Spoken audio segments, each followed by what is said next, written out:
হলো রেজিস্টারের উপরে। সাধারণত আমরা কাজ করতে গেলে অনেক সময় আমাদের সামনে মানে কিছু কিছু মডেল আসবে, যে মডেলগুলো ডায়াগ্রামে সাপোর্ট নাই। ডায়াগ্রামে আমরা ওই মডেলটা পাবো না। যখন ডায়াগ্রামে পাবো না, তখন আমরা একটা রেজিস্টার যদি ওই মাদারবোর্ড থেকে রিমুভ হয়, অনেক সময় রেজিস্টার রিমুভ হয়ে যায় অথবা কী হয়, শর্ট হয়ে যায়। দেখা গেলো যে আমার 20K রেজিস্টার, কিন্তু ওখানে শর্ট হওয়ার কারণে 1K হয়ে গেছে। আর 20K রেজিস্টারের জায়গায় যদি 1K হয়, তখন কিন্তু কী হবে, রেজিস্টারটা কি ভোল্টেজ পারফেক্টলি মানে সাপ্লাই দিতে পারবে না। তখন কী হবে, রেজিস্টারটা হয় অতিরিক্ত হিট হবে, অথবা আমার 20K রেজিস্টার যে বাধাটা প্রদান করবে, ওই বাধা প্রদান করতে পারবে না 1K রেজিস্টার। তখন আমার ওই জায়গায় আমি কীভাবে বুঝবো যে আমার ওই জায়গায় কত মানের রেজিস্টার ছিল? আমার মতো ডায়াগ্রামে নাই, আর আমি সেম মাদারবোর্ডও পাচ্ছি না। এখন যেহেতু মাদারবোর্ডও পাচ্ছি না, ডায়াগ্রামও নাই আমার কাছে, তখন তো আমার ওই সমস্যা সমাধান করতে হবে। কারণ একটা রেজিস্টারের জন্য তো একটা ফোন কি রিটার্ন করা যাবে না কাস্টমারকে। তখন আমরা কি উপায়ে আমরা মানে এই সমস্যার সমাধান করব, মানে কিভাবে আমরা বুঝবো যে ওখানে কত মানের রেজিস্টার ছিল? তাহলে আমাদের এখন অল্টারনেট পথ মানে আবিষ্কার করতে হবে, যে অল্টারনেট কীভাবে আমরা কাজটা করতে পারি। তাহলে আমাদের সেক্ষেত্রে কী করতে হবে, আমাদের মার্কেট থেকে একটা ভেরিয়েবল রেজিস্টার বলা যায় এটাকে, অথবা ভলিউম বলে অনেকে, ঠিক আছে। এখন এটার মাধ্যমে আমরা নির্ণয় করতে পারবো যে ওখানে মানে কত মানের রেজিস্টার ইউজ করা হয়েছিল, ঠিক আছে। সেক্ষেত্রে এটা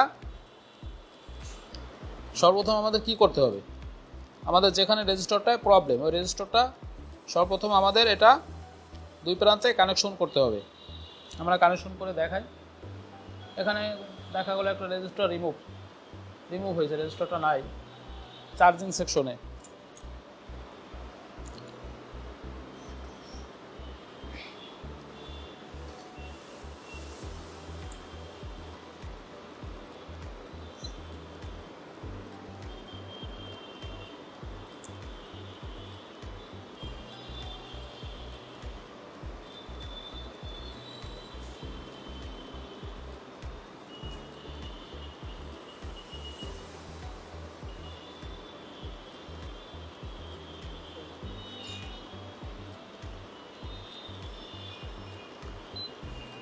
দুই প্রান্তে কানেকশন করার পরে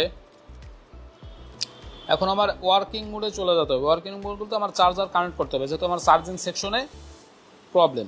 কানেক্ট করার পরে তখন আমার এই ভলিউমটা আমার হালকা হালকা বাড়াইতে হবে। ভলিউমটা বাড়ানোর পরে যখন আমাদের মানে পারফেক্টলি হবে, তখন আমাদের কি চার্জ হওয়া শুরু করবে। এখন যখন চার্জ হওয়া শুরু করবে, তখন কিন্তু আমরা যখন এখানে মাপ দেব, তখন আমরা এখানে দেখতে পারবো যে আমরা মূলত এটা কত কে, ঠিক আছে। এইভাবে আমরা কিন্তু এই সমস্যাটার সমাধান করতে পারি। তার মানে কি, ভলিউমটা আমি মানে আমার 1K থেকে শুরু করে 100K পর্যন্ত এর মধ্যে এর মান আছে, ঠিক আছে। এখন আমি যখন ভলিউমটা মানে 1K থেকে শুরু করে আস্তে আস্তে বাড়াবো, সেখানে 5K হতে পারে, 10K হতে পারে, 20K হতে পারে, 47K হতে পারে, 50K হতে পারে। এবং সেক্ষেত্রে যখন আমি দেখবো যে না আমার চার্জ এখন হচ্ছে, তখন আমি এখান থেকে কানেকশনটা খুলে ফেলবো।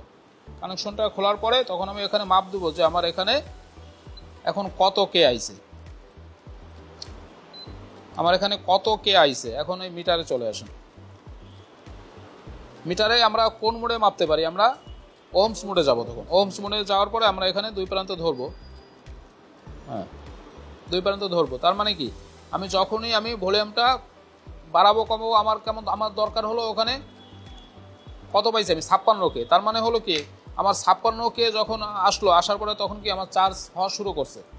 এর আগে ছিল চার্জিং ইরোর। যখন আমি 56K আসলো ভলিউম, তখন কিন্তু আমার চার্জ হওয়া স্টার্ট হয়েছে। তার মানে কি, আমার ওখানে তখন আমি মাপ দেবো। এখন এটা কানেকশনটা খুলে মাপ দেবো, এখানে 56K শো করছে। তার মানে কি, আমার যে কোনো পুরোনো মাদারবোর্ডের থেকে মিটারের মাধ্যমে মাপতে হবে যে কোন বোর্ডে আমি 56K রেজিস্টার পাই। ওই 56K রেজিস্টার আমি যদি এখানে লাগাই পুনরায়, সেক্ষেত্রে কী হবে, আমার আবার কাজটা কমপ্লিট হলো। তার মানে যত দামি বা কম দামি যেই ফোনই হোক না কেন, আমাদের